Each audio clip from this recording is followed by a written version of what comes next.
Hello, and thank you for joining us. My name is Suzanne Toney, and I am Marketing Director at Zaner Blozer.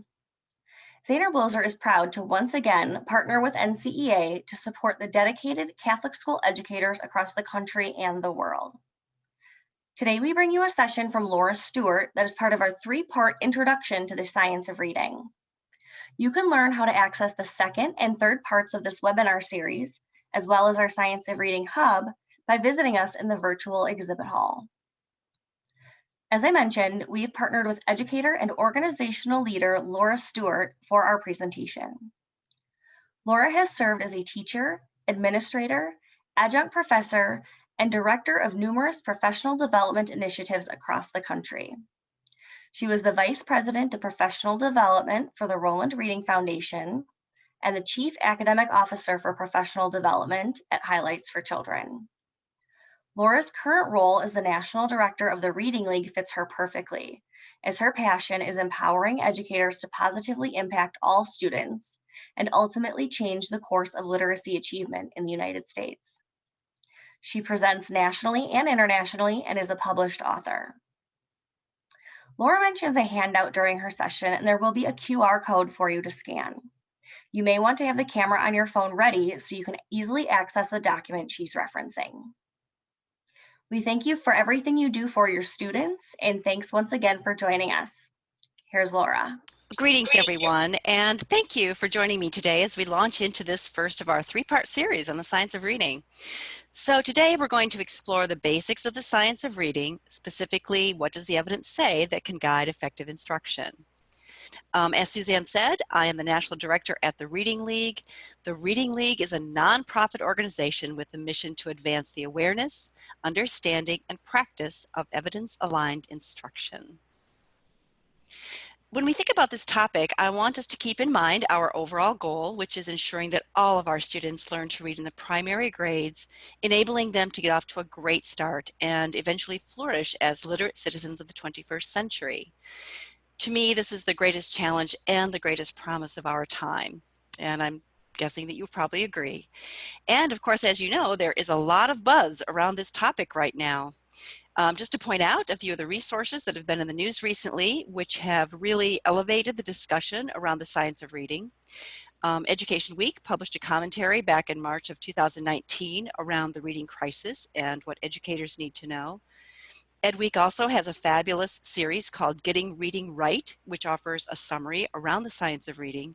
And finally, Emily Hanford's audio documentaries on American public media offer exceedingly well-researched reporting around the science of reading. But the question is, what is it? What is the science of reading? Well, I'm going to let you read the following quote, which will offer a summary of what the science of reading is all about. This is taken from a white paper, which will be sent to all of you upon conclusion of this webinar. I'll let you read it to yourself.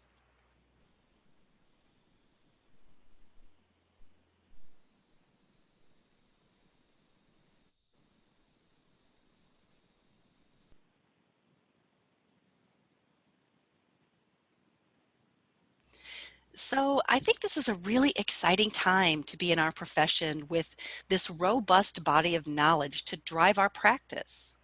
So with that in mind, here are some big ideas we're going to explore today. The first big idea is that reading is not a natural process, and therefore instruction really counts. As you just read, we have convergent evidence from multiple fields of study that point to what works in reading. This is the most studied area of learning, and we have a wealth of empirical, high-quality research. We'll be looking really quickly at an overview of that today. And the third most exciting idea is that with research-based instruction, we can teach virtually everyone to read. As Dr. Marianne Wolf states, human beings were never born to read. I highly recommend this book you see here, Read or Come Home, which is about reading, the reading brain in the digital age. I also recommend Proust and the Squid, which was her groundbreaking book on the reading brain. So here's what we know. While some children seem to effortlessly begin reading, the majority of people need to be taught. Reading and writing are recent inventions in the grand scope of humanity, and although spoken language is hardwired inside the human brain, and the brain is fully adapted for language processing, the written code has not been around long enough for humans to have developed a reading brain. So rather, this neural circuitry, which we're going to talk about in a moment, is necessary to read, and it's created primarily through instruction. So, if instruction is so critical, what does that look like? Well, before we can answer that question, we have to be able to think about the process of reading and the process of learning to read. So to that end, we look at the theoretical models which underscore the science of reading. Let's start with the simple view of reading. This was first posited by Goff and Tumner in 1986, and since then has been supported by a strong and enduring body of evidence. The simple view of reading presents the equation for reading comprehension, essentially that reading comprehension is a product of word recognition or decoding and language comprehension, or sometimes what is referred to as listening comprehension. So simply put, decoding times language equals reading comprehension. Now, it's important to note that it is a product and not a sum. It isn't as simple as teaching kids to decode, then adding in language comprehension, and voila, reading. So let's use some numbers to kind of clarify this, and we'll keep it simple. 0 is no evidence, and 1 is evidence of. So if a student is unable to decode the text on the page, we would give D a value of 0. Perhaps that same child, though, has robust language and is able to comprehend well at the listening level. Then LC would have a value of 1. However, 0 times 1 is still 0. In other words, you can't just bring language or listening comprehension to the table to be a reader. You also have to get the text off the page. Conversely, a student may be a strong decoder, value of 1 for D, but weak in the area of language comprehension, value 0. 1 times 0 is still 0, right? And of course, we all know students who we might give a 0.5 in decoding, 0.5 in language comprehension, but 0.5 times 0.5 is only 0.25, clearly not adequate for reading comprehension. So this simple view really represents a pretty complex idea, but it really represents that both aspects of reading, decoding and language, are equally important to making sense of text, which of course is the goal of reading. And I'd like to take a moment to just kind of frame the simple view around this idea of instructional priorities. So it's important that we recognize that as a reader is developing that ability to get that text off the page, most of his or her working memory or brain energy is devoted to that part of the simple view. So we need to concentrate our instructional attention on building those skills so that brain energy allocation can shift to devoting more energy to thinking our way through, navigating our way through text. So this big call to action in primary is getting them from here, this less fluent reader, to here, a more fluent reader. But what exactly do we mean by decoding and language comprehension? This is Hollis Scarborough's model, which is elegant, and it shows a dynamic process by which word recognition and language comprehension subskills are combined as skilled reading is accomplished. So you see there all the kind of the named subskills. They're like strands in a rope that become more and more integrated and more intertwined as skilled reading develops. And here is how the simple view comes into play with the rope. So the rope model, or the many strands woven into skilled reading, really are a nice visual to flesh out that simple view of reading. Now, there's some key truths about the rope. Number one, proficient reading really depends on this gradual mastery of a number of component language skills. They're all interconnected. Also, these component skills can be identified and can be measured. And probably the big takeaway here is that we can teach all of these within an explicit structured language approach. Now, I mentioned kind of this gradual mastery of component language skills. So I think it's important also to think about these subskills in light of a developmental continuum. In other words, how do children develop essential word reading proficiency, and how does then our instruction guide that development. So Linnea Airy's work has been foundational in our understanding of that continuum in both reading and spelling. Now, it's important to recognize that they are not stages, but phases, and they are not discrete, but overlapping. So the first one you see here is pre-alphabetic reading and writing. The child may use, in this case, the child may use just incidental visual cues to read familiar words, but does not really understand that letters represent speech sounds. So for example, I'm taking a walk with my 3-year-old granddaughter, and she points to the lettering on the mailbox and says, "That says mailbox." Partial alphabetic reading and writing. This is where the child has some letter knowledge and phoneme awareness and may represent some letter sounds in words. This writing would be represented in a sentence like this. Full alphabetic reading and writing. The child has phonemic awareness, knows basic sound symbol correspondences, and could sound out words and spell phonetically. So here you see how writing would represent this phase. And finally, consolidated alphabetic reading and writing. The child has some sight vocabulary, uses strategies to figure out unknown words, may segment words into morphological units, and because the recognition of words is mostly automatic, attention can be devoted primarily to comprehension. So the key here is right instruction at the right time. Explicit systematic instruction in phonological phoneme awareness, letters, letter sound correspondences, morphology, they're all required to develop that automatic sight word recognition. And each phase relies on the skills acquired in the previous phases.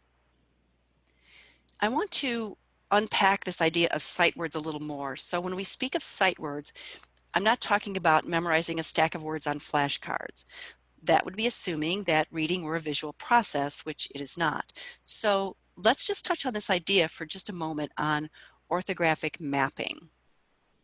I'll go ahead and let you read this to yourself.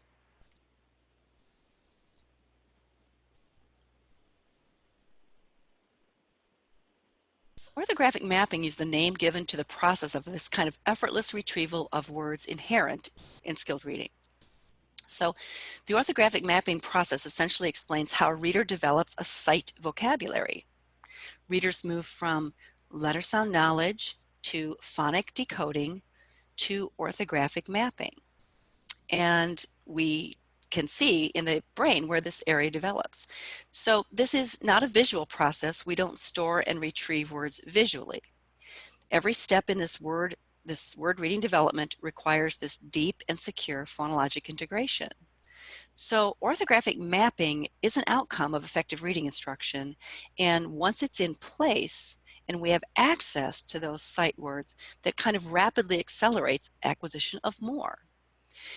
So these theoretical models, the simple view of reading, the multiple strands of skilled reading, aka the reading rope, and the phases of word recognition acquisition are all strong foundations in understanding the science of reading. Now, another area that yields tremendous insight into skilled reading is the area of neuroscience. And significant progress in the area of neuroscience has been made in the past 2 decades in understanding how reading really works and how we learn to read. Scientists have a much clearer understanding about how the brain adjusts to the challenges of learning to read. And this really supports so much of what we've talked about as far as examining those theoretical models and that orthographic mapping. And much of this new learning comes from fMRIs, or functional magnetic resonance imaging studies of the human brain. Now, this is a very simplified view of the main areas of the brain involved in reading, as identified by those fMRI studies. Now, this is the left hemisphere, the hemisphere devoted to language, where efficient reading systems are built. The orthographic processor you see here is where we store letters, and eventually, through that orthographic mapping process, that automatic retrieval of words. The phonologic processor is where all sounds are processed, and brain imaging studies have enabled neuroscientists to see an activation pattern of proficient readers, and have revealed kind of this neural pathway that connects sound and symbol. And this is the area of the brain that we really need to develop so that we can quickly, efficiently, automatically come to linked letters and sounds in order to both decode and encode words. Now, these brain scans have revealed that oftentimes in our struggling readers, they don't have a well-developed neural network in the left hemisphere of the brain. So we might ask, what's going on here? Oftentimes, very little brain activation is seen in the left hemisphere when a struggling reader is attempting a reading task. But look where the brain is activating, in the right hemisphere. Now, this is not an area well suited to reading. So why is this happening? Why are some children attempting to read on, as Sally Shaywitz says, the wrong side of the brain? Well, unfortunately, this might have something to do with instruction. Let's take this book, for example. This is a kind of a typical leveled reader I might see in a beginning reading beginning reading instruction. And some children very early on might be given this book to read. And let's go ahead and examine this book. I take pencils. I take markers. I take paper. I take scissors, right? So if a child reads that, the question is she really reading? Is she unlocking the words? Does she know that the SC pattern can represent, does she know the R-controlled OR in scissors? Does she know the long E pattern in take? Probably not. So what is she doing? Well, she's likely memorizing the pattern and then guessing from the picture. So what happens is when we move children through text that encourages that memorization and that guessing, we're really keeping them reading in the right side of their brain where we store visual images. She's not utilizing a neural network that connects sounds and symbols. So when we encourage kids to memorize the pattern, look at the picture, guess at the word, again, we're building that network or those neurons in that right hemisphere of the brain. So that's why encouraging kids to look at pictures or guess from context or guess in general may inadvertently be building a neural network in the right hemisphere. And we want children instead to be looking at words, moving left to right through the word, blending letter sounds, and developing that decoding habit. Pictures are used to confirm meaning, not for that decoding or that word recognition, because we know that phonic decoding is the way to establish that orthographic mapping that is essential in the human brain for automaticity. And in fact, we know now that when we encourage students to guess or look at pictures or get a running start or skip over words, we're actually teaching them the strategies that our poorest readers use. In a 2015 study, Stanford researchers used a brain mapping technique to capture brain's responses to newly learned words taught through two different approaches, phonics and memorization of whole words. And what you see here is the back of the skull. So you see on the left hemisphere, on the right hemisphere. So when taught using the phonics approach, the subjects in the study demonstrate an increased speed of recall of increased brain activity in the left hemisphere. And when shown words taught through a whole word method or a memorization method or a guessing method, greater activity was seen in the right hemisphere, this area not well suited to reading. So this is what the researchers concluded. Now, I know we focused a lot here on building the neural systems for word recognition, and we discussed this was our first call to action in the primary grades. So I'm guessing you're probably asking at this point, where does meaning come into play? So here is a linear model conceived by Seidenberg and McClellan. When we see the word, we recognize it letter by letter, assigning the appropriate sound relationship to the letter or letter pattern. Then when we recognize the word, it triggers a mental orthographic image in our meaning processor. Do we know this word in our vocabulary? Perhaps we know this word in several ways.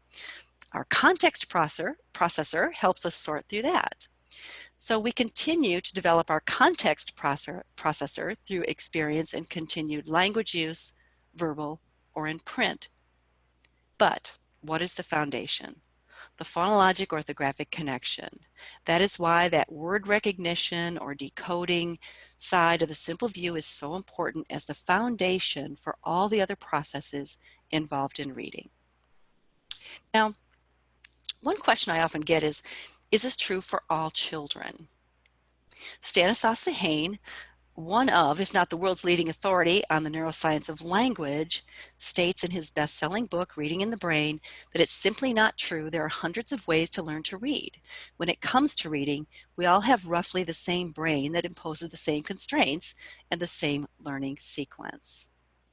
Now, do some of us learn the alphabetic code in implicit ways without explicit phonics instruction? Sure. But I like to remember a few things. Number one, learning to read is not natural, so there aren't a lot of us who learn that way implicitly. Two, we don't know who those children might be when they come to school. So three, explicit instruction is good for all and absolutely imperative for many.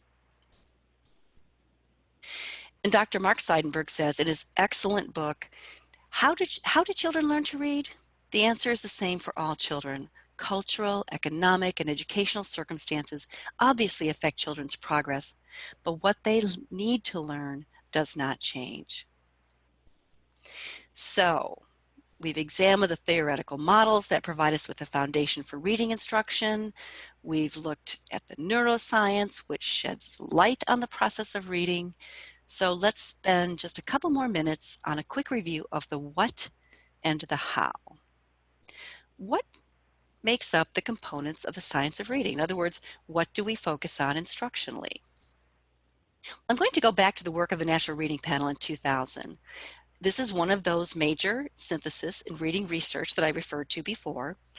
The work of the National Reading Panel was groundbreaking, and no evidence in the last 20 years since its publication have refuted the evidence. And in fact, findings have corroborated it over time. And here are the major components of reading, which need to be taught, practiced, and applied. Phonemic awareness, or the ability to understand and manipulate the discrete sounds of language. As you saw in our Phases of Word Recognition graphic and from David Kilpatrick's work, phonemic awareness is part of a larger umbrella of phonologic awareness, and this continuum moves throughout the learning to read years to advanced phonemic awareness. Every phase of word recognition relies on this skill. Think back to the linear phases that we looked at earlier. Phonics. Phonics includes not just the instruction in letters and sounds or grapheme phoneme representations, but it includes structural analysis of words and, of course, includes spelling. Spelling starts with encoding and moves into a deeper understanding of patterns. Fluency is reading with accuracy, appropriate rate, and prosody for expression. Vocabulary is the understanding of words and word meanings. Now, morphology is included here because it's really a part of vocabulary, as the morphological units of words are in and of themselves meaningful. So roots and prefixes and suffixes are all examples of morphological units. Comprehension, text comprehension, the understanding of connected text, is considered an essential element of reading. It is accurately a goal of reading and the result of the mastery, the integration of all the components of effective instruction. And finally, although this wasn't really called out in the NRP research, written comprehension is a critical piece of reading development. This includes the physical skill of transcribing, handwriting, as well as an understanding of grammar, syntax, and composition. Now, in our next webinar, we're going to unpack some of these foundational skills in more detail, and we're going to focus specifically on phoneme awareness and phonics. Now, the National Reading Panel also identified the how of instruction for maximum impact, and there's been, again, a lot of convergent research on this. Instruction must be explicit, systematic, evidence-based, and include sustained practice or application and progress monitoring to determine the effectiveness of instruction. We are going to be looking more deeply at this in our future webinars. So let's wrap up with our final point. With the right instruction at the right time, we can deliver on the promise of literacy for all. Now, you've probably all seen the data. This is our nation's report card, the National Assessment of Educational Progress from 2019. And this shows that in grade 4, 35% of our students are proficient in reading. And when you look across in grade 8, the percentage is virtually unchanged. So from this, there are a couple of conclusions. This means that nearly 2/3 of our students are not proficient at these grade level touch points. And it also really points to the idea that intervention isn't the answer. But here is the good news. With research-based instruction, virtually everyone can be taught to read. Why? Well, as we talked about earlier, instruction counts. Reading is a learned skill, like musicianship or riding a bike. So if we aren't at 95%, we have unfinished work around literacy. And the best news is that we know more now than we ever have before. When we know better, we do better. Now, remember one of the articles I mentioned at the beginning, the Ed Week article about the national reading crisis? I really love what these authors wrote. They said, look, there's unfinished work around literacy. There's no shame here. There's no blame here. Just an urgency to move forward with the knowledge that we can deliver on the promise of literacy for all of our children. And I want to leave you with this quote of great hope and promise. This is from a 2011 publication by esteemed researcher, educator, and one of my heroes, Louisa Moats. A large body of research evidence shows that with appropriate intensive instruction, all but the most severe reading disabilities can be ameliorated in the early grades, and students can get on track toward academic success.